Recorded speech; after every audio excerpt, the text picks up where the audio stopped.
आधी रात में ही पीएम मोदी जो थे वो एक सीक्रेट गाड़ी में प्रेसिडेंट हाउस पहुंचते हैं। महबूबा मुफ्ती गवर्नमेंट बनाने के लिए सबसे पहले तो फोन वगैरह ट्राई करती हैं, लेकिन वो फोन नहीं उठता है। लेकिन आप कोइंसिडेंस देखिए, उसी पर्टिकुलर टाइम पे फैक्स मशीन खराब हो जाती है। इसी दिन आर्टिकल 370 हटाने की नींव रख दी गई थी। अनुच्छेद 370 के सभी खंड लागू नहीं होंगे। इस पर्टिकुलर टाइम तक बीजेपी ने अपनी पूरी प्लानिंग कर ली थी। एडवाइजरी जारी की जाती है कि डिवोटीज यात्रा बीच में ही रोक दें और जो कश्मीर वैली है उसको छोड़ के वहां से बाहर चले जाएं। यानी कि इसकी वजह से आर्टिकल 370 को हटाना बहुत ही टेढ़ी खीर हो गई थी। नेहरू जी आर्मी भेजने के बहुत खिलाफ थे, लेकिन सरदार वल्लभ भाई पटेल जबरदस्ती आर्मी भेज देते हैं। जब पाकिस्तान को इतना पीछे कर दिया था, थोड़ा और पीछे कर देना चाहिए था। बीच में यूएन में जाने की क्या जरूरत थी कि एक देश में दो विधान, दो निशान, दो प्रधान नहीं चलेंगे। देखिए, जब भी जम्मू एंड कश्मीर की बात होती है तो आर्टिकल 370 और 35A इनकी बात जरूर होती है और आप सबको ऑलरेडी पता है कि इनको हटा दिया गया है। लेकिन ये जो आर्टिकल्स थे ये कोई नॉर्मल आर्टिकल्स नहीं थे। इनके अंदर कुछ ऐसी चीजें मेंशंस थी जिसकी वजह से इतने सालों तक ये कंट्रोवर्शियल और एक हिस्टोरिकल मुद्दा बना इंडिया के अंदर। जान दे देंगे इसके लिए, क्या बात कर रहे हो आप? इसको हटाने के बाद भी आज की डेट तक इसके बारे में बात होती है। बहुत ही यूनिक वजह से इन आर्टिकल्स को लाया गया था और जब इनको हटाया गया वो भी यूनिक था, इसलिए इतने साल लगे इसको हटाने में। 4 से 5 साल तक एक प्रॉपर प्लानिंग के तहत इसको हटाया गया और जो प्लानिंग और स्ट्रेटेजी बनाई गई थी वो भी बहुत यूनिक थी। और वही चीज मैं आज आपको बहुत ही डिटेल में बताऊंगा कि ये लाया क्यों गया था और क्या तरीके यूज हुए थे इसको हटाने के लिए। एंड आई एम श्योर आपको ऐसा लगेगा जैसे कोई चाणक्य नीति की मूवी चल रही हो, इतना दिमाग लगा के इसको हटाया गया था। बट इसको समझने के लिए हमें थोड़ा सा पीछे जाना पड़ेगा। देखिए, देश आजाद होने से पहले इंडिया का जो मैप था वो ये था और इस पूरे एरिया में ब्रिटिशर्स 2 तरीके से राज करते थे। ये मैप में आपको येलो और पिंक कलर दिख रहा होगा। जहां येलो कलर है मतलब कि वहां डायरेक्ट ब्रिटिशर्स का राज था, जिसे ब्रिटिश इंडिया कहा जाता था। और जो स्टेट्स आपको पिंक कलर में दिख रहे हैं वहां ब्रिटिशर्स उस जगह के राजा या निजाम के साथ मिलकर इनडायरेक्टली राज करते थे। इनको प्रिंसली स्टेट कहा जाता था। इन प्रिंसली स्टेट्स में राजा अपने स्टेट की सभी इंटरनल चीजें खुद संभालते थे। बस डिफेंस, फॉरेन अफेयर और कम्युनिकेशन जो था ये चीजें ब्रिटिश गवर्नमेंट के हाथ में होती थी। और ये जो जम्मू एंड कश्मीर है, हैदराबाद, जोधपुर, ये सब प्रिंसली स्टेट्स थे। ऐसे करके करीब 565 प्रिंसली स्टेट थे। आगे बढ़ने से पहले मैं आपसे एक काफी कॉमन प्रॉब्लम डिस्कस करना चाहता हूं जिसके बारे में रिसेंटली कुछ सब्सक्राइबर्स ने भी मुझसे पूछा था। ये इंडियन मेल्स में एक बढ़ती प्रॉब्लम होती जा रही है और वो है हेयर लॉस। जनरली हमने अपने दिमाग में एक चीज फिक्स कर रखी है कि अगर हमारे माँ बाप में से किसी को हेयर फॉल की प्रॉब्लम थी मतलब हम भी गंजे हो जाएंगे और इस जेनेटिक हेयर लॉस का कोई इलाज नहीं है। अब देखिए, ये बात तो सच है कि ऐसे केसेस में गंजे होने का रिस्क रहता है, लेकिन अगर आप टाइमली एक्शन लें तो इससे बचा जा सकता है। आपके सामने मैं उन लोगों के रिजल्ट्स दिखाना चाहता हूं जिनको जेनेटिक हेयर लॉस होना शुरू हुआ लेकिन उन्होंने मैनेज कर लिया इसको। जेनेटिक हेयर लॉस जो होता है वो DHT हार्मोन से होता है जो सभी मेल्स में होता है, लेकिन जिनके बाल DHT से सेंसिटिव होते हैं उनमें ये हेयर लॉस पैदा करता है। और ये जो सेंसिटिविटी है ये डाइट, लाइफस्टाइल, स्ट्रेस से इंक्रीज हो सकती है। तो इसका जो ट्रीटमेंट है वो भी ये सारी चीजें समझ के करना चाहिए, जो ट्राया एकदम अच्छी तरीके से करता है। ट्राया का हेयर टेस्ट आपके हेयर लॉस का स्टेज, रीजन, टाइप आइडेंटिफाई करेगा और फिर आपको कस्टमाइज ट्रीटमेंट देगा। इनके बाकी 93% कस्टमर्स की तरह मैंने खुद इससे काफी इंप्रूवमेंट देखा है। आप भी ट्राया ऐप डाउनलोड करके फ्री हेयर टेस्ट लेकर अपना कस्टमाइज किट लीजिए और 5 से 6 महीने में रिजल्ट्स देखिए। मेरा कूपन कोड 20NR यूज करने पर आपको 20% डिस्काउंट भी मिल जाएगा। लिंक मैंने डिस्क्रिप्शन में दे दिया है। तो टॉपिक पे वापस आते हैं। अब देखिए, होता क्या है कि जब ब्रिटिशर्स का इंडिया से जाने का टाइम आता है तो ब्रिटिश गवर्नमेंट 2 जून 1947 को एक माउंटबेटन प्लान लेके आती है जिसमें यह था कि ब्रिटिश इंडिया को रिलीजियस डेमोग्राफी यानी कि हिंदू मुस्लिम पॉपुलेशन के हिसाब से 2 देशों में बांट दिया जाएगा। और ये जो प्लान था इसमें सबसे इंपॉर्टेंट बात यह थी कि ब्रिटिश इंडिया को ही बांटा जाएगा। ये जो प्रिंसली स्टेट्स थी ये इसमें इंक्लूडेड नहीं थी। इस प्लान में यह कहा गया था कि जो प्रिंसली स्टेट है उनकी मर्जी है, वो इंडिया के साथ रहना चाहे तो इंडिया के साथ रहें, पाकिस्तान के साथ रहना चाहे तो पाकिस्तान के साथ रहें, या फिर उनका अगर मन है कि वो इंडिपेंडेंट रहना चाहती हैं तो इंडिपेंडेंट रह सकती है। तो उस टाइम पे ऐसे एरिया वाइज पॉपुलेशन रहती थी। डार्क ग्रीन वाला जो एरिया आप देख रहे हैं इसमें मुस्लिम पॉपुलेशन जो थी वो मेजॉरिटी में थी। तो ये जो माउंटबेटन प्लान था इसको 18 जुलाई 1947 को इंडिया इंडिपेंडेंस एक्ट 1947 के नाम से लागू करके बंटवारा शुरू कर दिया जाता है, जिसमें बंगाल के 2 हिस्से होते हैं। ईस्ट बंगाल जो था वो पाकिस्तान के पास गया, फिर पंजाब के 2 हिस्से होते हैं जिसमें वेस्ट पंजाब जो था वो पाकिस्तान के पास गया, सिंध और ये जो पूरा बलूचिस्तान प्रोविंस है ये पाकिस्तान के पास गया, और बाकी जो ब्रिटिश इंडिया का पार्ट था वो सारा का सारा इंडिया के पास गया। और फिर इसके बाद 14 अगस्त 1947 को पाकिस्तान और 15 अगस्त 1947 को इंडिया आजाद होता है। ये जो एरिया था इस तरीके से बांटा गया था। ये जो खाली पार्ट आपको दिख रहा है ये सारे प्रिंसली स्टेट थे, छोटे छोटे प्रिंसली स्टेट थे यहाँ पे। अब ये जो प्रिंसली स्टेट थे इनको इंडिया की तरफ से सरदार वल्लभ भाई पटेल और पाकिस्तान की तरफ से जिन्ना अपने अपने खेमे में जोड़ने के लिए ट्राई करना स्टार्ट करते हैं। पाकिस्तान के पास ये सारे प्रिंसली स्टेट्स आ जाते हैं और बाकी जितने बचते हैं वो इंडिया के पास आ जाते हैं। अब ये सारी चीजें जितनी आसानी से मैं बता रहा हूं कि ये ऐसे डिवाइड हो गए थे, इतनी आसानी से नहीं हुए थे।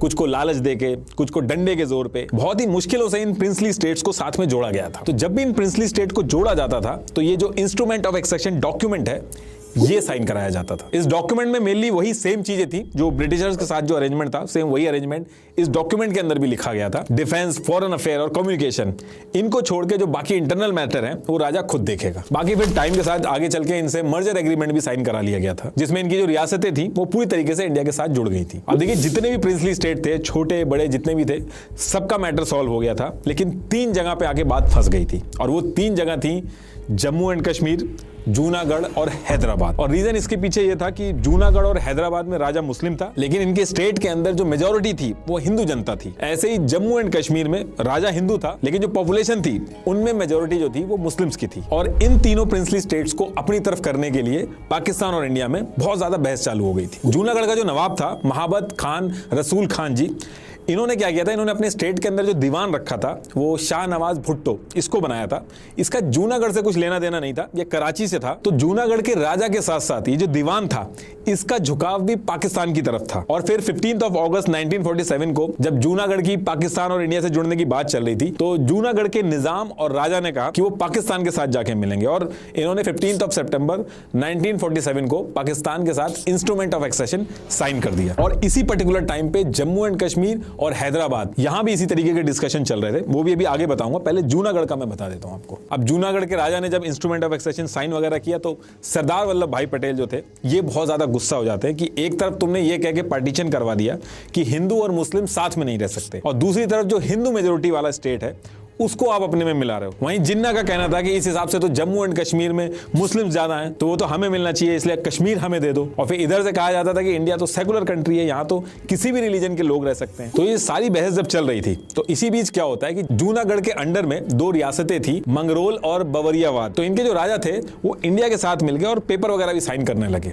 और इसके बाद इंडिया ने आर्मी भेज के जूनागढ़ को चारों तरफ से घेर लिया था। ऐसा इसलिए किया गया था ताकि जूनागढ़ का जो कनेक्शन है किसी भी तरीके की सप्लाई वगैरह पाकिस्तान से ना आ पाए। अब ये सारी चीजें देख के निजाम जो था वो डर गया था, वो जूनागढ़ छोड़ के सीधे पाकिस्तान भाग जाता है। और फिर इसके बाद ये डिसाइड होता है कि जूनागढ़ का क्या होना है इसका फैसला जूनागढ़ की जो जनता है वो करेगी। फिर 28 फरवरी 1948 को प्लेबिसाइड होता है और रिजल्ट में 99.95% वोट इंडिया के फेवर में आ जाता है और इस तरीके से जूनागढ़ जो था वो इंडिया का पार्ट बन जाता है।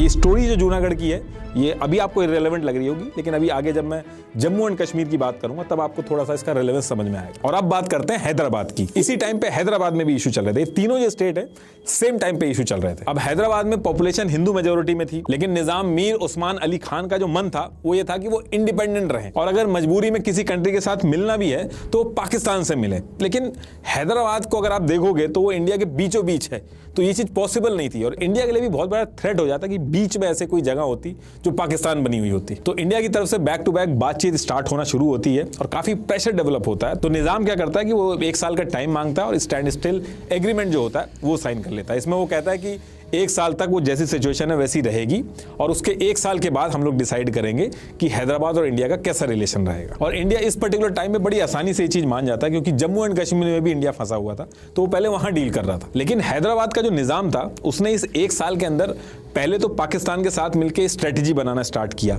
मतलब कई सारी डिस्कशन स्टार्ट कर दी उससे, और एक पर्सनल आर्मी भी बना ली इस पर्टिकुलर टाइम पे जिसको रजाकार बोला जाता था। ये आर्मी हैदराबाद से बॉर्डर क्रॉस करके इंडिया में भी चली जाती थी और काफी मारपीट मचाती थी। हैदराबाद के कुछ नॉन मुस्लिम लोग जो थे उनको भी मारती थी। ये जो रजाकार आर्मी थी इनका मानना था कि हैदराबाद एक इंडिपेंडेंट देश बनना चाहिए। अब ये जो रजाकार आर्मी थी इतना ज्यादा परेशान कर देती कि इंडिया को सब कुछ छोड़ के हैदराबाद में अपनी आर्मी भेजनी पड़ती है। नेहरू जी आर्मी भेजने के बहुत खिलाफ थे, लेकिन सरदार वल्लभ भाई पटेल जबरदस्ती आर्मी भेज देते हैं। इस पूरे ऑपरेशन को ऑपरेशन पोलो नाम दिया गया था। 2 दिन के अंदर पूरा का पूरा जो हैदराबाद था वो कंट्रोल में आ जाता है और निजाम यानी कि मीर उस्मान अली खान इंडिया के साथ इंस्ट्रूमेंट ऑफ एक्सेशन जो था वो साइन कर देते। और अब आते हैं जम्मू एंड कश्मीर पे, जहां पे आर्टिकल 370 और 35A जो है इनकी कहानी स्टार्ट होती है। और थोड़ा सा जम्मू एंड कश्मीर के अंदर जो इंटरनल सिचुएशन चल रही थी वो डिस्कस कर लेते हैं, फिर आते हैं अपनी मेन कहानी पे। तो देखिए जम्मू एंड कश्मीर में क्या था कि करीब 77% पॉपुलेशन जो थी वो मुस्लिम थी। और जम्मू एंड कश्मीर में क्या था कि टाइम टू टाइम जो राजा है उन्होंने कहीं ना कहीं अपनी जनता के बीच में भेदभाव रखा। जब मुस्लिम राजा आया तो उसने हिंदुओं को दबा के रखा, और जब हिंदू राजा आए तो उन्होंने मुस्लिमों को दबा के रखा। तो जम्मू एंड कश्मीर में जो राजा हरि सिंह थे उनके ऊपर भी ऐसे आरोप लगते थे कि वो हिंदुओं को फेवर करते हैं। एक स्टेट सब्जेक्ट लॉ 1927 बनाया था राजा हरि सिंह ने, जिसमें एलिगेशन थे इनके ऊपर कि ये हिंदुओं को गवर्नमेंट जॉब में प्रायोरिटी देते हैं। तो इन सारी चीजों को लेके जम्मू कश्मीर के अंदर जो मुस्लिम्स थे वो प्रोटेस्ट वगैरह टाइम टू टाइम करते रहते थे। और सबसे बड़ा जो प्रोटेस्ट हुआ था वो ईयर 1931 में हुआ था। और इसी टाइम पे एक आदमी था शेख अब्दुल्ला वहां पे, जो अभी फारूक अब्दुल्ला उनके फादर, तो ये राजा के खिलाफ आवाज उठाना शुरू कर देते हैं कि राजा को हटाओ और डेमोक्रेसी लेके आओ। तो इस पर्टिकुलर टाइम पे ये चल रहा था कि इंडिया के अंदर ब्रिटिशर से नेहरू जी जो थे वो लड़ाई कर रहे थे, और सेम टाइम पे शेख अब्दुल्ला जो था वो कश्मीर के अंदर राजा के खिलाफ मुहिम चला रहा था, लड़ाई कर रहा था। और अपनी बात आगे रखने के लिए शेख अब्दुल्ला ने all Jammu and Kashmir Muslim conference नाम से एक पार्टी बनाई थी, जो आगे चल के सेकुलर दिखाना था उनको, तो उसका नाम चेंज करके नेशनल कॉन्फ्रेंस रख दिया गया था। और ये जो पॉलिटिकल पार्टी है ये अभी भी है। तो उस टाइम पे नेहरू जी एक तरफ इंडिया में डेमोक्रेसी लाने के लिए क्विट इंडिया मूवमेंट कर रहे थे, सेम टाइम पे जो शेख अब्दुल्ला थे ये भी कश्मीर के अंदर क्विट कश्मीर मूवमेंट चला रहे थे। और इन्हीं सब वजह से जवाहरलाल नेहरू और शेख अब्दुल्ला में बहुत ही अच्छी दोस्ती भी हो गई थी। और ऐसा भी कहा जाता है कि शेख अब्दुल्ला ने नेहरू जी को कॉन्फिडेंस दिया था कि उनके हाथ में जब पावर या पोजीशन आएगी तो वो इंडिया को ही सपोर्ट करेंगे अगर मिलने की बात आई तो। अब ये सारी चीजें जो हो रही थी राजा हरि सिंह को भी पता थी, इसलिए राजा को ना तो शेख अब्दुल्ला पसंद था ना ही जवाहरलाल नेहरू। और पाकिस्तान के जो जिन्ना थे वो भी राजा को नहीं पसंद थे। और ऐसा इसलिए था क्योंकि राजा को पता था कि ये जो शेख अब्दुल्ला और जवाहरलाल नेहरू हैं ये किसी ना किसी तरीके से आगे चल के कोशिश करेंगे डेमोक्रेसी लाने की या राजशाहत जो है उसको हटाने की। और वहीं पाकिस्तान में राजा को यह डर था कि अगर आगे चल के कभी मिलना पड़ गया पाकिस्तान से तो वो राजा हिंदू है उसको हटा के फेंक देंगे। और इंडिया के साथ मिलेंगे तो नेहरू और शेख अब्दुल्ला जो है वो डेमोक्रेसी की बात करेंगे, तो वहां जो राजा है वहां पे उसकी गद्दी खतरे में आएगी।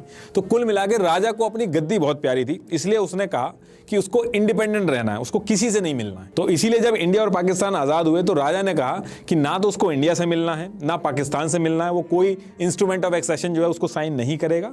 हाँ, वो एक चीज कर सकता है कि वो स्टैंड स्टिल एग्रीमेंट जो है उसको साइन कर लेगा। और इस चीज का ऑफर जो है उसने पाकिस्तान और इंडिया दोनों को दिया, जिसमें से पाकिस्तान ने ये जो स्टैंड स्टिल एग्रीमेंट था इसको साइन कर लिया था, जिसका मतलब ये था कि जम्मू एंड कश्मीर और पाकिस्तान के बीच में trade, travel, communication, flow of essential commodities जो है ये एकदम फ्रीली मूव होंगी। लेकिन इंडिया ने ये स्टैंड स्टिल एग्रीमेंट भी साइन नहीं किया था। अब पाकिस्तान ने एग्रीमेंट साइन तो कर लिया था, लेकिन पाकिस्तान के मन में डे वन से था कि कैसे भी करके कश्मीर को वो पाकिस्तान से जोड़ ले, क्योंकि वहां पे उसको लगता था कि वो पाकिस्तान को बिलोंग करता है, वहां मुस्लिम पॉपुलेशन ज्यादा है। और जब उसको लगा कि ये स्टैंड स्टिल एग्रीमेंट वगैरह इससे कोई फायदा है नहीं, चीजें हाथ से बाहर जा रही हैं, तो पाकिस्तान ने इस एग्रीमेंट को फॉलो करना बंद किया और कश्मीर के सारे जो फूड सप्लाई वगैरह थे वो सब रोक दिए और नेक्स्ट डे कश्मीर के ऊपर अटैक कर दिया।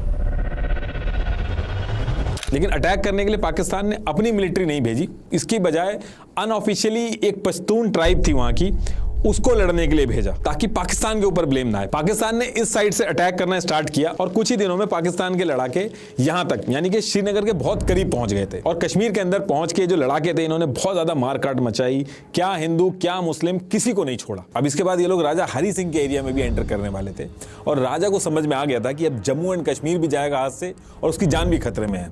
तो तुरंत वो इंडिया की तरफ मुंह करता है और इंडिया से मदद मांगता है। अब इंडिया का कहना था कि जम्मू एंड कश्मीर ने इंस्ट्रूमेंट ऑफ एक्सेशन तो साइन किया नहीं है, जम्मू एंड कश्मीर अभी इंडिया का पार्ट तो बना नहीं है, तो हम मदद नहीं कर सकते। तो राजा हरि सिंह ने 26 अक्टूबर 1947 को इंस्ट्रूमेंट ऑफ एक्सेशन साइन किया और जम्मू एंड कश्मीर इंडिया का पार्ट बन गया। अब कश्मीर का डिफेंस, एक्सटर्नल अफेयर और कम्युनिकेशन इंडिया की जिम्मेदारी हो जाती है। इसके साथ साथ नेहरू जी ने राजा हरि सिंह से यह भी डिमांड की थी शेख अब्दुल्ला, जिसको जेल में बंद किया गया, उसको भी निकाल दें और शेख अब्दुल्ला को पीएम बनाने के लिए भी नेहरू जी ने राजा को कन्विंस कर लिया था। जवाहरलाल नेहरू पूरी तरीके से कॉन्फिडेंस में थे कि जम्मू एंड कश्मीर के इंडिया से मर्जर की जब बात आएगी तो शेख अब्दुल्ला इंडिया के साथ खड़ा रहेगा। तो ये सारी चीजें सेट होने के बाद अगले दिन 27 अक्टूबर 1947 को इंडिया की सिख बटालियन कश्मीर में एयर ड्रॉप की जाती है और ये जो पाकिस्तान के लड़ाके आए हुए थे इन्होंने जो एरिया कैप्चर कर रखा था इनको पीछे करना स्टार्ट करती है। अब ये लड़ाई इंडिया वर्सेस पाकिस्तान में बदल गई थी। अब 20 दिसंबर 1947 को इंडियन कैबिनेट डिस्कस करती है कि अगर ये मैटर यूएन में ले जाएंगे तो इंस्ट्रूमेंट ऑफ एक्सेशन जो है वो हमने साइन कर रखा है इसलिए यूएन पाकिस्तान को कश्मीर से बाहर निकालने के ऑर्डर देगा। और रही बात जम्मू एंड कश्मीर को बाद में इंडिया से मिलाने की, तो उसको लेकर नेहरू जी कन्विंस थे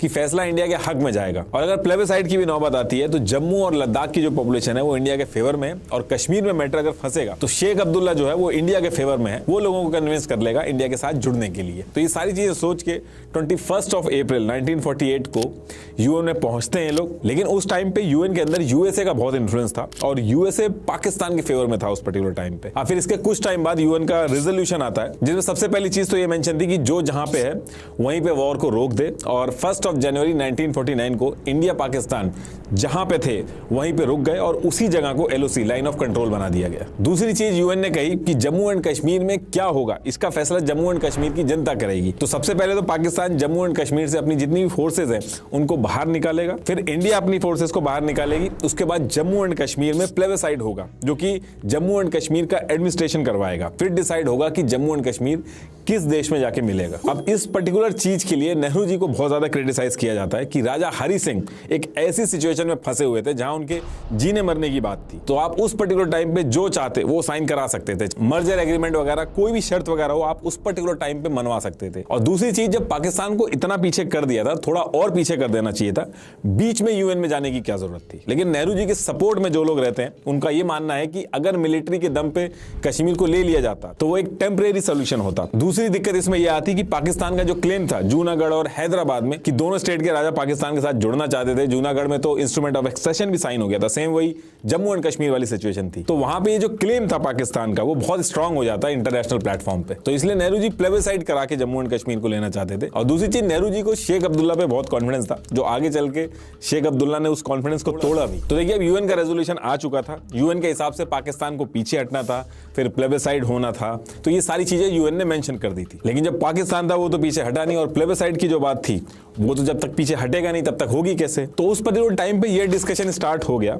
कि जब तक ये होता नहीं है तब तक जम्मू एंड कश्मीर चलेगा कैसे। इंडिया और जम्मू एंड कश्मीर के जो एडमिनिस्ट्रेटिव रिलेशन है ये क्या होंगे उस टाइम पे। तो इसको लेकर मल्टीपल डिस्कशन स्टार्ट हो गए थे इंडिया और जम्मू एंड कश्मीर के बीच में। तो तब तक के लिए टेम्परेरी प्रोविजन कुछ बना लेते हैं ताकि जम्मू एंड कश्मीर की प्रोग्रेस आगे होती रहे, इंडिया और जम्मू कश्मीर के रिलेशन जो है वो आगे बढ़ते रहे। और जब ये सारी बातें चल रही थी तो इसी पर्टिकुलर टाइम पे इंडिया भी आजाद हुआ था, इंडिया का भी कॉन्स्टिट्यूशन बन रहा था। और इसमें मैं एक चीज आपको बता दूं कि जो कॉन्स्टिट्यूशन होता है वो कोई एक आदमी बैठ के नहीं बनाता है, कॉन्स्टिट्यूशन को कई सारे लोग मिलकर बनाते हैं, इनमें माइनॉरिटी भी होते हैं, हर पार्टी के लोग इन्वॉल्व होते हैं। इसको कॉन्स्टिट्यूएंट असेंबली बोला जाता है, इसका काम होता है कॉन्स्टिट्यूशन को बनाना। तो इंडिया की जो कॉन्स्टिट्यूएंट असेंबली थी उसमें 299 मेंबर थे और डॉक्टर भीमराव अंबेडकर जी जो थे वो उसको हेड कर रहे थे। और इंडिया की जो कॉन्स्टिट्यूएंट असेंबली थी उसमें जम्मू एंड कश्मीर के भी लोगों को ऐड कर लिया गया था ताकि जम्मू एंड कश्मीर और इंडिया साथ में मिलकर चीजों को आगे बढ़ाएं और इसका कुछ सोल्यूशन निकालें। और इस पर्टिकुलर टाइम पे जम्मू एंड कश्मीर जो था उसका खुद का कोई कॉन्स्टिट्यूशन नहीं था और ना ही उसकी कोई कॉन्स्टिट्यूएंट असेंबली बनी हुई थी। अब अगर आप जो इंस्ट्रूमेंट ऑफ एक्सेशन है जो साइन हुआ था उसमें अगर 7th पॉइंट पे देखोगे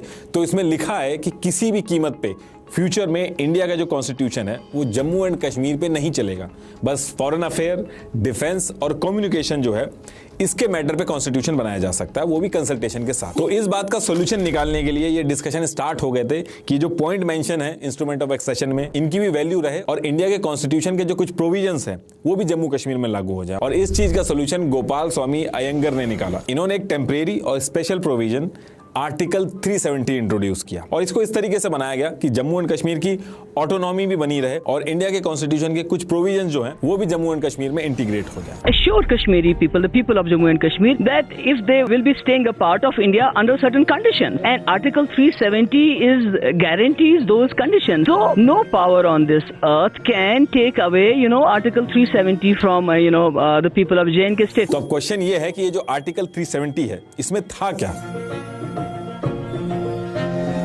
तो देखिए पहली चीज आर्टिकल 370 में ये थी कि इंडियन कॉन्स्टिट्यूशन के सिर्फ 2 ही आर्टिकल जम्मू एंड कश्मीर पे लागू होंगे, एक आर्टिकल 1 और दूसरा आर्टिकल 370।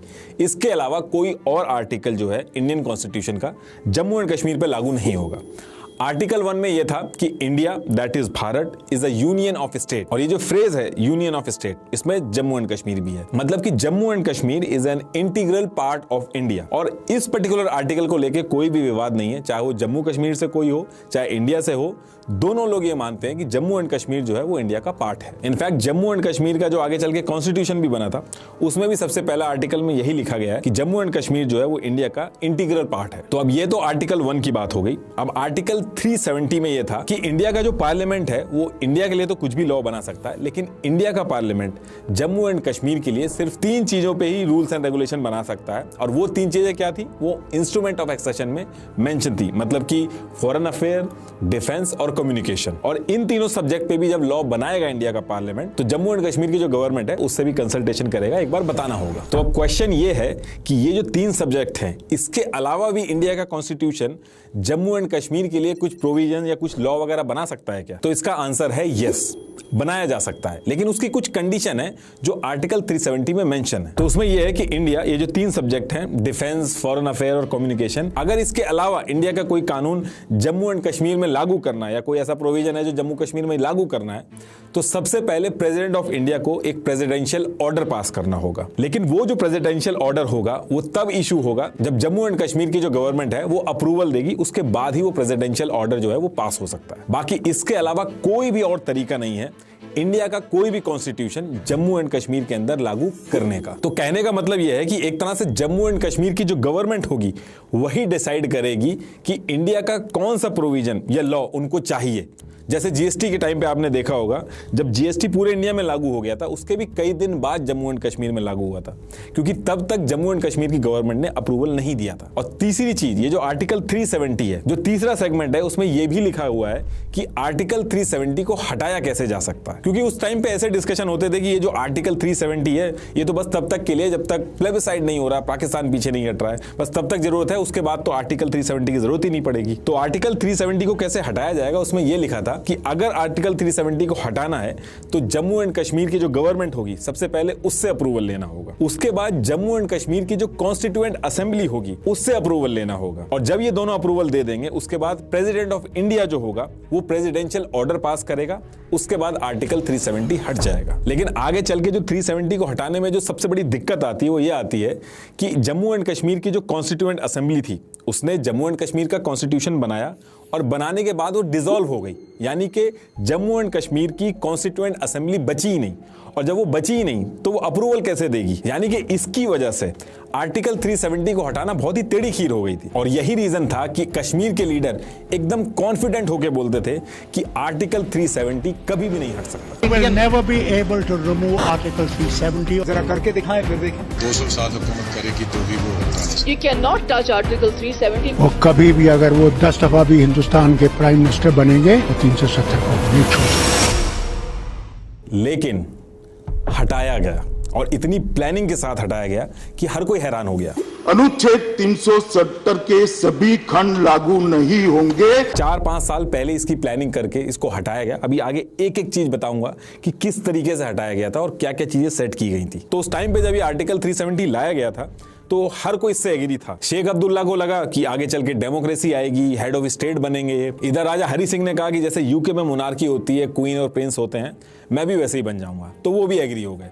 तो इस तरीके से हर कोई एग्री था आर्टिकल 370 आने से, और क्योंकि सबकी अंडरस्टैंडिंग थी कि प्लेबिसाइड होगा, पाकिस्तान पीछे जाएगा, तब तक के लिए है, तो ये तो टेम्परेरी है। तो इसी रीजन की वजह से आर्टिकल 370 को इंडियन कॉन्स्टिट्यूशन के पार्ट 21 में ऐड किया गया। इंडिया का जो कॉन्स्टिट्यूशन है उसमें पार्ट 21 में जितने भी टेम्परेरी प्रोविजन होते हैं उनको ऐड किया जाता है। तो इसके बाद जम्मू एंड कश्मीर इंडिया का स्टेट बन के काम करना स्टार्ट करते हैं। अब इसके बाद ईयर 1951 में जम्मू एंड कश्मीर के कॉन्स्टिट्यूशन बनाने की बात होती है, और इसकी वजह से आर्टिकल 370 को हटाने का जो ऑप्शन था वो भी खत्म हो जाता है। तो अब इस पर्टिकुलर टाइम पे आर्टिकल 370 जो था वो आ चुका था, जम्मू एंड कश्मीर इंडिया का इंटीग्रल पार्ट बन चुका था, दोनों मिलकर साथ में काम कर रहे थे। लेकिन दिक्कत ये आ रही थी, जो इंडिया की बाकी कॉन्स्टिट्यूशनल बॉडी थी जैसे सुप्रीम कोर्ट हो गया, बाकी भी जो प्रोविजंस थे, बैंकिंग, इलेक्शन कमीशन, सीएजी, कई सारे डायरेक्टिव प्रिंसिपल, फंडामेंटल राइट्स, तो ये सारी चीजें जम्मू एंड कश्मीर के अंदर लागू नहीं हो पा रही थी और इंडिया चाहता था कि उसका स्टेट जो है जम्मू एंड कश्मीर, उसके अंदर ये सारे प्रोविजन जो हैं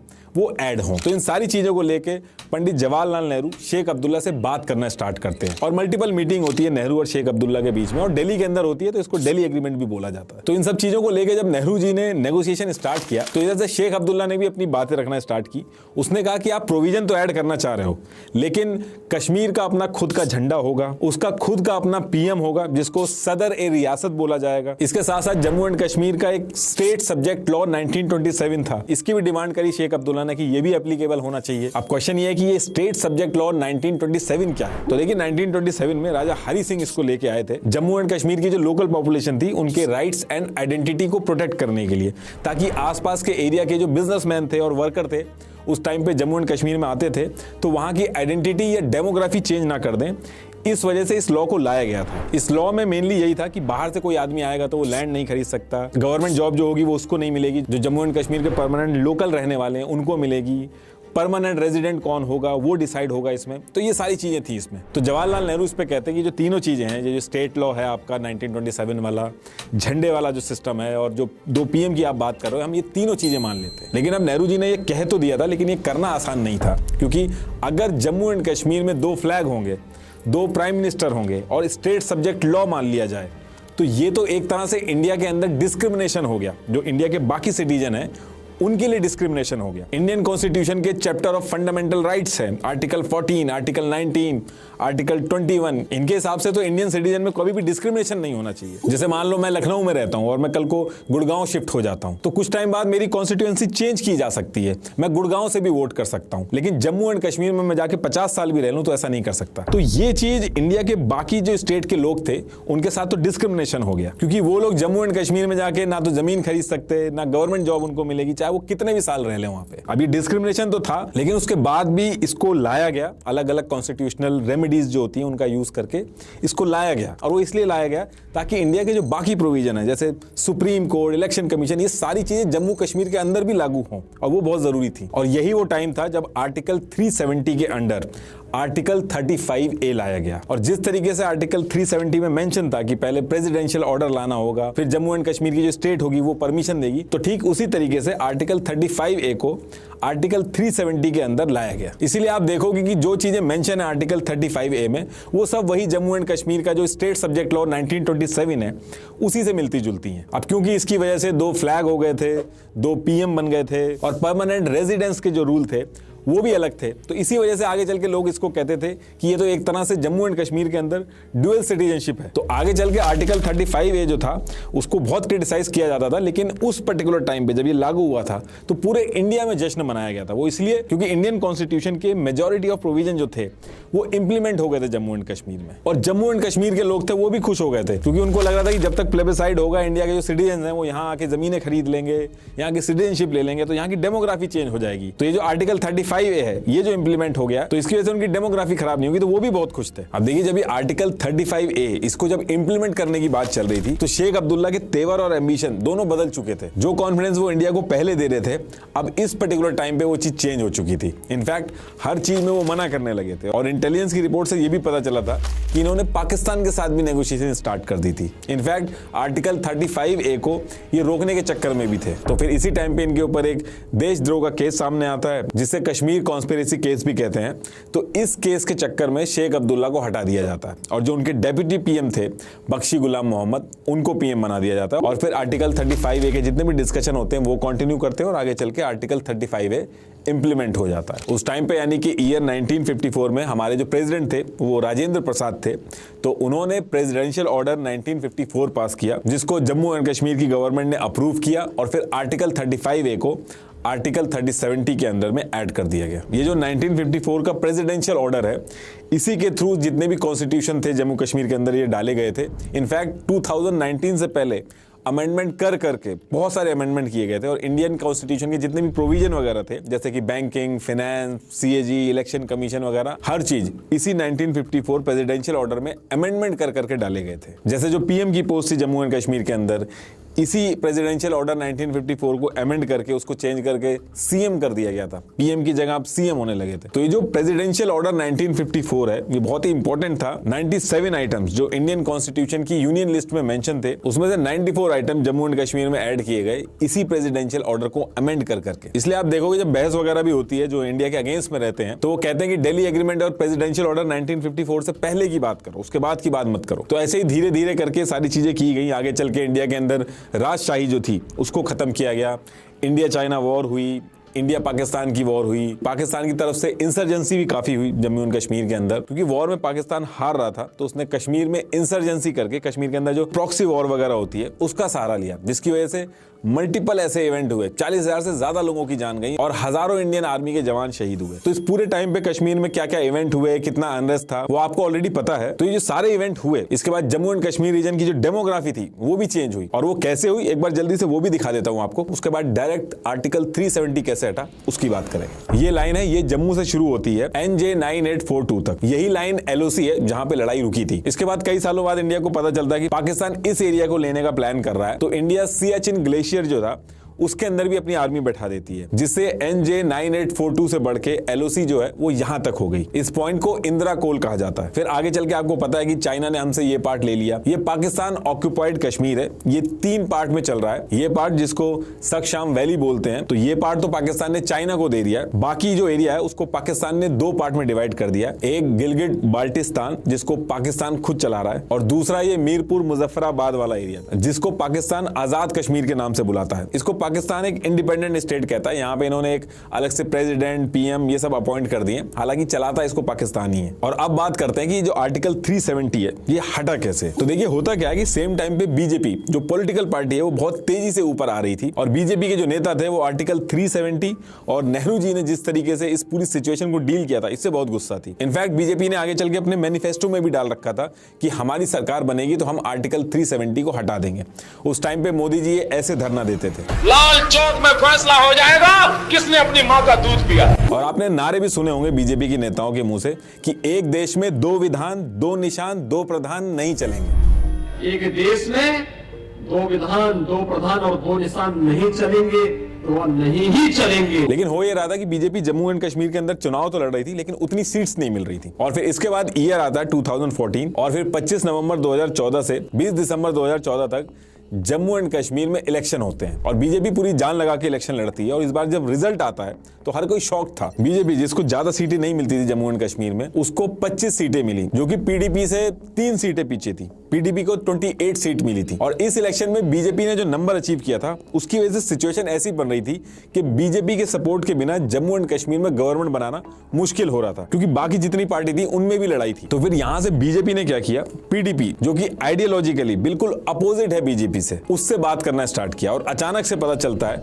कि 25 फरवरी 2015 को अमित शाह और महबूबा मुफ्ती प्रेस कॉन्फ्रेंस कर देते हैं, और फिर 1 मार्च 2015 को दोनों मिलके जम्मू एंड कश्मीर में सरकार बना लेते हैं। ये पहली बार था जब बीजेपी ने पीडीपी का सपोर्ट किया था। और ये जो डेट है 1 मार्च 2015, ऐसा माना जाता है कि इसी दिन आर्टिकल 370 हटाने की नींव रख दी गई थी। जो डिमांड थी पीडीपी की, बीजेपी ने सारी की सारी मान ली थी। मुफ्ती मोहम्मद सईद को सीएम बनाना था, बीजेपी मान गई, और बीजेपी के निर्मल कुमार सिंह जो थे उनको डेप्यूटी सीएम बना दिया गया था। और बीजेपी इसमें कोई इंटरफेरेंस नहीं करती है, वो चुपचाप मान जाती है। अब इसके 1-2 साल तक ये लोग सरकार चलाते हैं। उसके बाद डेट आती है 19 जून 2018, और ऐसा माना जाता है कि इस पर्टिकुलर टाइम तक बीजेपी ने अपनी पूरी प्लानिंग कर ली थी। हालांकि ये एक अजम्पशन है, इसका कोई प्रूफ नहीं है, लेकिन ऐसा कहा जाता है। तो अब होता क्या है कि 19 जून 2018 को अचानक से बीजेपी ने सपोर्ट वापस ले लिया पीडीपी से। तो अब सपोर्ट वापस ले लिया तो इसका क्या मतलब हुआ? तो इसका मतलब ये हुआ कि टेक्निकली उस पर्टिकुलर टाइम पे जम्मू एंड कश्मीर में कोई भी गवर्नमेंट नहीं बची थी। और जम्मू एंड कश्मीर के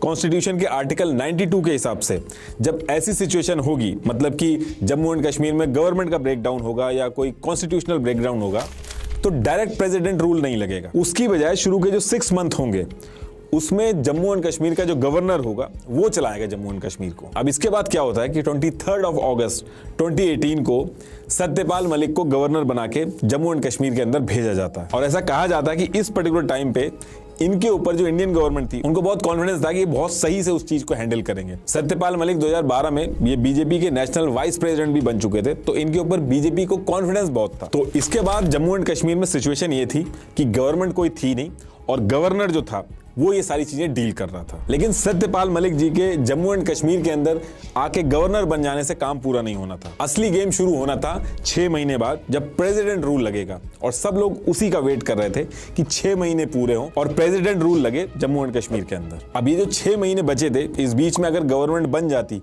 तो दिक्कत आती आर्टिकल 370 को हटाने में। देखिए अभी थोड़ा सा वेट करिएगा, अभी ये जो सारी चीजें मैं बता रहा हूँ ये अभी सेंस करेंगी, ये सारी चीजें जाके एक ही जगह मिलेंगी। तो ये जो 6 महीने का टाइम था, इस पर्टिकुलर टाइम पे बीजेपी का बिल्कुल मन नहीं था गवर्नमेंट बनाने का, तो वो अपना चुपचाप बैठ जाती है। अब बीजेपी तो बैठ जाती है, लेकिन इसके बाद क्या होता है कि बाकी पार्टियां जो थी जैसे पीडीपी, कांग्रेस, नेशनल कांग्रेस, इन सब के डिस्कशन स्टार्ट हो जाते हैं और ये सब अपने डिफरेंसेस जो थे इनके उनको दूर करके 21 नवंबर 2018 को, यानी कि 6 महीने पूरे होने से जस्ट 1 महीना पहले ही कोशिश करते हैं गवर्नमेंट बनाने की और ये तीनों पार्टियां एक साथ आ जाती हैं। और ये जो तीनों पार्टियां थी ये उस पर्टिकुलर टाइम पे क्लूलेस थी, ये सरकार बनाने में लगी थी, लेकिन इनको कुछ आइडिया नहीं था कि आगे होने क्या वाला है। तो इसके बाद 21 नवंबर 2018 को ये जो पार्टियां थी ये गवर्नर यानी कि सत्यपाल मलिक को रीच करती हैं। महबूबा मुफ्ती गवर्नमेंट बनाने के लिए सबसे पहले तो फोन वगैरह ट्राई करती हैं, लेकिन वो फोन नहीं उठता है। उसके बाद वो फैक्स भेजती हैं गवर्नमेंट बनाने के लिए गवर्नर सत्यपाल मलिक को, लेकिन आप कोइंसिडेंस देखिए उसी पर्टिकुलर टाइम पे फैक्स मशीन खराब हो जाती है। अब देखिए 21 नवंबर 2018 की जो डेट थी वो तो टल गई थी, लेकिन 6 महीने कंप्लीट होने में अभी टाइम था। 20 दिसंबर 2018 को 6 महीने कंप्लीट होने थे। तो इसी बीच गवर्नर सत्यपाल मलिक जो थे वो सेंट्रल गवर्नमेंट को रिकमेंडेशन भेजते हैं कि जिस तरीके के हालात है जम्मू एंड कश्मीर के अंदर और जिस तरीके से पार्टियों में मारामारी मची हुई है, तो यहाँ पे हॉर्स ट्रेडिंग यानी कि एमएलए वगैरह जो है उनको खरीदने की या फिर पैसे देके अपनी तरफ करने की, ये सारी चीजें होने के बहुत ज्यादा चांसेस हैं। तो ऐसी सिचुएशन में गवर्नमेंट फॉर्म करना सही नहीं रहेगा और ये जो रिकमेंडेशन थी ये एक्सेप्ट हो जाती है। अब इसके बाद डेट आती है 20 दिसंबर 2018। इस दिन 6 महीने पूरे होते हैं और जम्मू एंड कश्मीर के कॉन्स्टिट्यूशन के हिसाब से जो प्रेसिडेंट रूल है वो लग जाता है। अब जब भी प्रेसिडेंट रूल लगता है तो प्रेसिडेंट खुद आके स्टेट को नहीं चलाते हैं, वो एक नोटिफिकेशन जारी करते हैं जिसमें सारी चीजें मेंशन होती हैं कि उनके बिहाफ पे स्टेट को कौन चलाएगा और कैसे चलाएगा। उस नोटिफिकेशन में सारी चीजें मेंशन होती हैं। तो सेम चीज जम्मू एंड कश्मीर के केस में भी होती है। 20 दिसंबर 2018 को 6 महीने पूरे होते हैं और 19 दिसंबर 2018 को प्रेसिडेंट एक नोटिफिकेशन जारी करते हैं। ये है वो नोटिफिकेशन। इसके सेकंड पेज के फर्स्ट पार्ट को देखिए, इसमें मेंशन है कि जो गवर्नर है वही प्रेसिडेंट के बिहाफ पे जम्मू एंड कश्मीर को चलाएगा, जो कि सत्यपाल मलिक है। अब आप कहोगे कि ये जो 6 महीने थे इसका क्यों वेट हो रहा था? इस पर्टिकुलर टाइम पे भी तो गवर्नर सत्यपाल मलिक ही थे और वही जम्मू एंड कश्मीर को चला रहे थे। तो देखिए प्रेसिडेंट रूल लगने से पहले गवर्नर के हाथ में ज्यादा पावर नहीं थी, लेकिन 6 महीने कंप्लीट होने के बाद जब प्रेसिडेंट रूल लगा तो गवर्नर के हाथ में बहुत सारी पावर आ गई। इस प्रेसिडेंट रूल लगने और प्रेसिडेंट का जो नोटिफिकेशन आया था इसकी वजह से जो गवर्नर था जम्मू एंड कश्मीर का यानी कि सत्यपाल मलिक, उनके पास इतनी पावर आ गई थी जितनी एक देश के प्राइम मिनिस्टर के पास होती है। सिंपल भाषा में बस इतना समझ लीजिए कि जम्मू एंड कश्मीर के जो गवर्नर थे सत्यपाल मलिक, वो जम्मू एंड कश्मीर के पीएम की तरह एक्ट करने लगे थे। अब आते हैं दूसरी बात पे। अब इसी नोटिफिकेशन में फर्स्ट पेज के ख सेक्शन में देखिए, इसमें यह है कि देखिए जम्मू एंड कश्मीर में गवर्नमेंट है नहीं, विधानसभा जो है वो भंग हो रखी है। तो विधानसभा का जो काम है वो किसी ना किसी को तो करना होगा ना, तो करेगा कौन? तो इस प्रेसिडेंट नोटिफिकेशन का जो खास सेक्शन है तो इसमें ये चीज बताई गई है क्योंकि विधानसभा भंग हो गई है तो उसकी जगह पे इंडिया का जो पार्लियामेंट है उसके बिहाफ पे एक्ट करेगा। अब आपको समझ में आ गया होगा कि 6 महीने का वेट क्यों हो रहा था और ये जो प्रेसिडेंट रूल आने के बाद जो ये जो नोटिफिकेशन आया था ये कितना इंपॉर्टेंट हुआ। इससे हुआ ये कि जम्मू एंड कश्मीर की जो पीएम की पोजीशन थी वो इंडियन गवर्नमेंट की तरफ से भेजे गए गवर्नर सत्यपाल मलिक उनकी हो गई और जम्मू एंड कश्मीर की जो पूरी लेजिस्लेटिव असेंबली है वो इंडिया की पार्लियामेंट हो गई। अब आगे चल के अगर जम्मू एंड कश्मीर के अंदर कोई चीज लानी है तो उसके अप्रूवल में जो दिक्कत आती थी वो खत्म हो गई इस एक नोटिफिकेशन से। मतलब कि महबूबा मुफ्ती और उमर अब्दुल्ला वगैरह इनकी जो पार्टियां थी इनके हाथ से पावर शिफ्ट होके सेंट्रल गवर्नमेंट के हाथ में पहुंच गई थी। अब इतना काम करने के बाद जम्मू एंड कश्मीर की जो सिक्योरिटी थी उसके ऊपर ध्यान दिया गया क्योंकि कई सारी दिक्कतें खड़ी हो सकती थी। सेपरेटिस्ट मूवमेंट जो होता है वो खड़ा हो सकता था, पाकिस्तान की तरफ से रिटेलिएशन आ सकता था। तो इस चीज को लेके ऐसा कहा जाता है कि Ajit Doval, lieutenant general KJS Dhillon और जनरल विपिन रावत और इनके साथ मिलकर अमित शाह ने मीटिंग करी थी और एक meeting lieutenant general KJS Dhillon के घर पे भी हुई थी। अब देखिए ये जो पर्टिकुलर चीज मैं बता रहा हूँ इसका कोई प्रूफ नहीं है, लेकिन कुछ लोगों ने मीटिंग की टाइमिंग वगैरह ट्रैक करके और कुछ बुक लिखी गई है उनको जब मिलाया गया तो ऐसा लग रहा है कि ये लोग थे जो इन्वॉल्व थे सिक्योरिटी को हैंडल करने के लिए। इसके बाद इसमें एक दो चीजें और बताई गई कि 1000 से ज्यादा जो सैटेलाइट फोन थे वो हाई रैंक ऑफिसर जो थे उनको दिए गए, उनको अलाउ नहीं था कि नॉर्मल फोन से वो लोग बात करें। और 20 C-17 ट्रांसपोर्ट कैरियर जो थे इनको रेडी किया गया 45,000 पैरामिलिट्री को जल्दी से जल्दी जम्मू एंड कश्मीर के अंदर डिप्लॉय करने के लिए। और 5 अगस्त 2019 की जो डेट थी वो डिसाइड हुई थी आर्टिकल 370 को हटाने के लिए, और इसी के हिसाब से सारे अरेंजमेंट किए जा रहे थे सिक्योरिटी वगैरह को देख के। लेकिन इसी बीच में अमरनाथ यात्रा जो थी वो भी थी। तो 2 अगस्त 2019 को एक एडवाइजरी जारी की जाती है कि डिवोटीज यात्रा बीच में ही रोक दें और जो कश्मीर वैली है उसको छोड़ के वहां से बाहर चले जाएं। अब यहां से लोगों को लगने लगा था कि शायद कुछ बड़ा होने वाला जम्मू एंड कश्मीर के अंदर।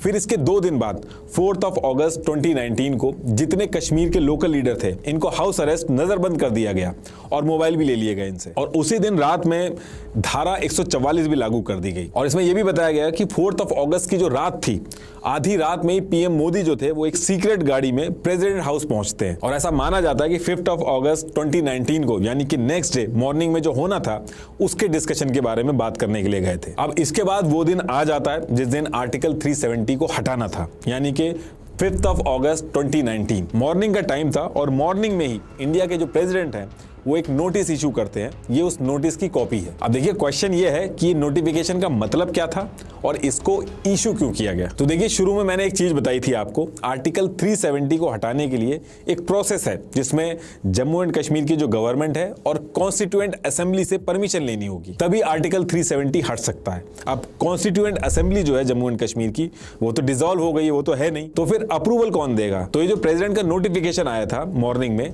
ये उसी चीज का सोल्यूशन था इसके अंदर। इस नोटिफिकेशन की पहली लाइन पढ़िए, हमने जम्मू एंड कश्मीर की गवर्नमेंट से परमिशन ले ली है, यानी कि सत्यपाल मलिक से परमिशन ले ली है। बाकी नीचे जो इसमें पूरा लिखा गया है इसमें सिंपल सा मतलब यह है कि आज से जम्मू एंड कश्मीर की जो लेजिस्लेटिव असेंबली है उसको ही कॉन्स्टिट्यूएंट असेंबली बोला जाएगा। ये देखिए 2D जो है ये इसमें लिखा है। तो अब क्वेश्चन ये है कि क्या ऐसा पॉसिबल है, लीगली ऐसा पॉसिबल है कि किसी भी चीज का नाम चेंज करके उसका कुछ और नाम कर दो। तो देखिए हमारे कॉन्स्टिट्यूशन के आर्टिकल 367 में ऐसे अमेंडमेंट होते हैं और ये चीज की जा सकती है। इसके साथ साथ फर्स्ट पॉइंट का पहला और दूसरा पार्ट देखिए, ये कह रहा है कि ये जो प्रेसिडेंट ऑर्डर 1954 था जिसको अमेंड कर करके जम्मू एंड कश्मीर में प्रोविजन वगैरह ऐड किए गए, इसको पूरी तरीके से हटा के उसकी जगह ये नया प्रेसिडेंट ऑर्डर 2019 है ये लागू होगा। इसमें यह है कि जो भी इंडिया का कानून होगा वो as it is Jammu and Kashmir पे लागू हो जाएगा बिना किसी एक्सेप्शन के। तो मॉर्निंग में जैसे ये नोटिफिकेशन आया इसके आते ही आर्टिकल 35A वगैरह सब राइट अवे खत्म हो गए। अब इसके थोड़ी देर बाद अमित शाह राज्यसभा पहुंचते हैं, लेकिन अमित शाह जब राज्यसभा के अंदर घुस रहे थे तो एक रिपोर्टर ने इनकी फोटोग्राफ ले ली थी एक डॉक्यूमेंट के साथ। ये वो पिक थी, इसको आप जूम करोगे तो ये फोटो है।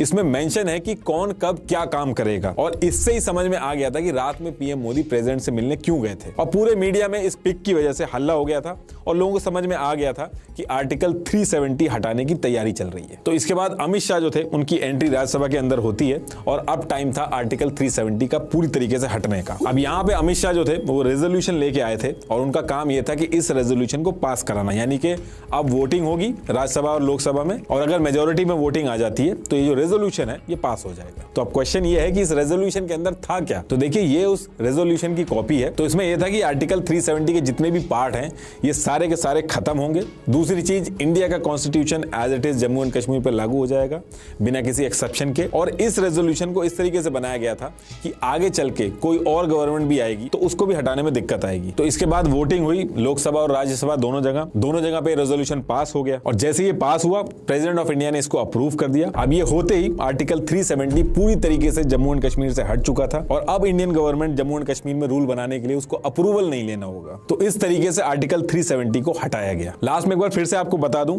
ट्राया ऐप डाउनलोड करके अपना फ्री हेयर टेस्ट लेकर अपना कस्टमाइज किट लीजिए और 5 से 6 महीने में रिजल्ट्स देखिए। लिंक मैंने डिस्क्रिप्शन में दे दिया है। Thank you.